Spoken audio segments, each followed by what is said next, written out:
Team news, Brad Lyons is probably going to miss the game. Brad got injured in the warm-up last week. We've had a scan and it's just showed a little kind of minor issue going on with the inside his groin. We're hoping that can be resolved, if not for the weekend, certainly for next Saturday. Joe Wright will miss this one again. I didn't get asked about Joe Wright last week after the game, but Joe's picked up an injury in training last week. Well, we thought that he was going to make the game. He's also got a little hip issue, and again, I think he should be fine for the last 2 or 3 games of the season. Derek McInnes is back full running and looking to join in training next week, which would be slightly ahead of schedule, so it's a real bonus for us. And young Tom Brown from Leicester still unavailable, so I think that's Rory McKenzie back involved. Sorry, Rory missed last week, and Rory's in terms of his training, and he obviously just come off the bench, but he's had a full week's training and is in the squad as well. How big did the weekend there feel, just in terms of what's going on? Yeah, I think we've spoke about this in terms of when you go into the post-split fixtures, regardless top 6, bottom 6, I think that the magnitude of the game becomes even bigger.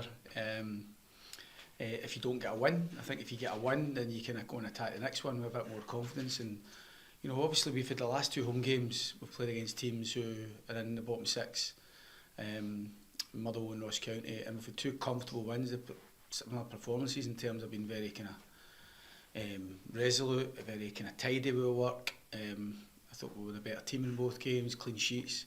We ran into Celtic at Celtic Park in between both, which was a tough one for us, and you've got to overcome that and get ready to go again. But the response was what I would hope for and what I expect for the team. That I thought we had some good individual performances, but I thought it was a good win for us nonetheless. And now we go into St Johnstone away, and it presents another opportunity. You're up against an opponent who, if I was a St Johnstone manager at the minute, I would still feel we had a real chance. And I feel that when you hear Simo speak, I think he's full of belief and full of encouragement for his players to believe that they can get a result, and they'll be thinking that if they can go and win the next couple of games, then they're right back in it. So, you know, I said last week from 7th to 12th, every day had work to do, and nobody could breathe easy.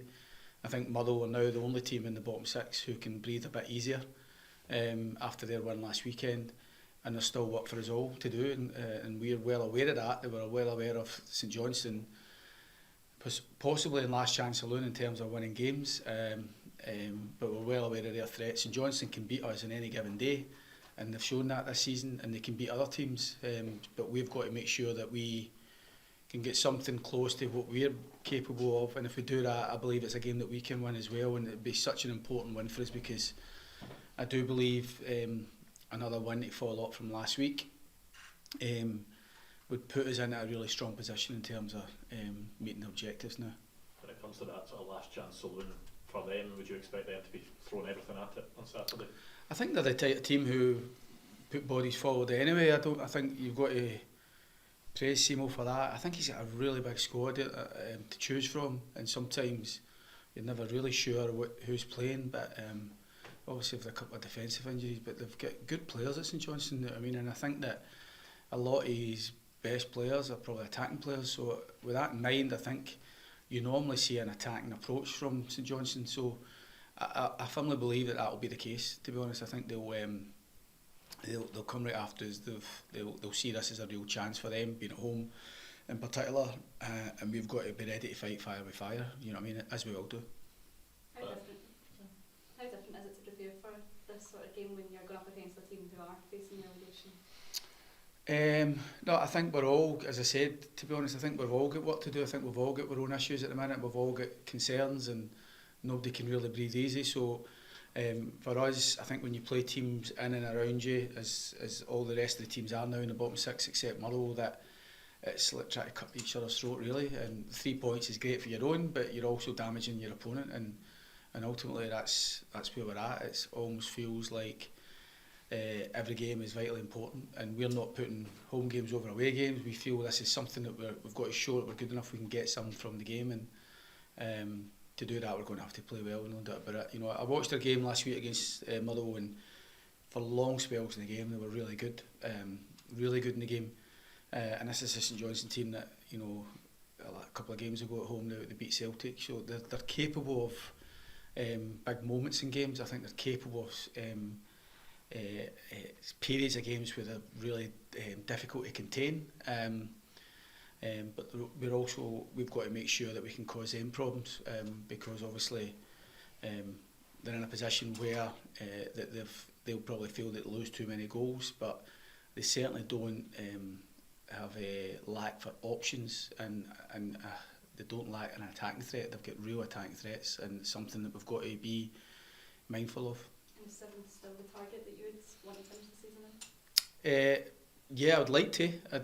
I think we're going to have to show some really good form to do that, and just take each game as it comes. Obviously, we get 3 home games, and we're particularly strong at home. But I think for us to finish 7th and 8th in the league, we're going to have to pick up points on the road, and hopefully Saturday's a case of that. Well, Kelly, when Derek would mean you can't automatically be relegated, that would be a big step towards safety, would it not? Well, yeah, I wasn't thinking that, Ronnie, to be honest, but you know, I just think a Kelly win relieves a bit of anxiety about everybody at the club, and we can just look forward to the last few games, you know. And I think that for any team who don't win their upcoming fixture, the pressure maybe build for the next one. So we're just trying to alleviate a bit more pressure. We don't really feel it at the minute, but we're well aware that every game is really important, and I think the players deserve a lot of credit for how they dealt with the last couple of home games against teams who they were seen as must-win games, Motherwell and Ross County. And I thought that the players dealt with the game, and their temperament in the game was brilliant, and their performance was good enough to get the job done. Great result for the young players during the week as well. Does that just keep the good feeling around the club going? Yeah, really pleased. I think it illustrates good work being done by everybody in the academy, but particularly Chris Burke and Gary Irvine with the 18s team have done brilliant. You know, but I think it's good work done by everybody in the academy. Andy Black, scouting, and Paul Di Giacomo. And it's great. It's a shot in the arm for any academy when you lift silverware. It's normally bigger clubs than us that win silverware in the Scottish Youth Cup. So we've got some good talented players within that. Ben Brannan, we're captain of that team, who's been out on loan at Inverness. You know, he's signed a new deal, and he'll be a big part of the first team squad, and we're hoping a few more of those can be part of that as well. And it was good to see so many Killie fans at the game last night, although sometimes it gets lost in that venue at Hampden.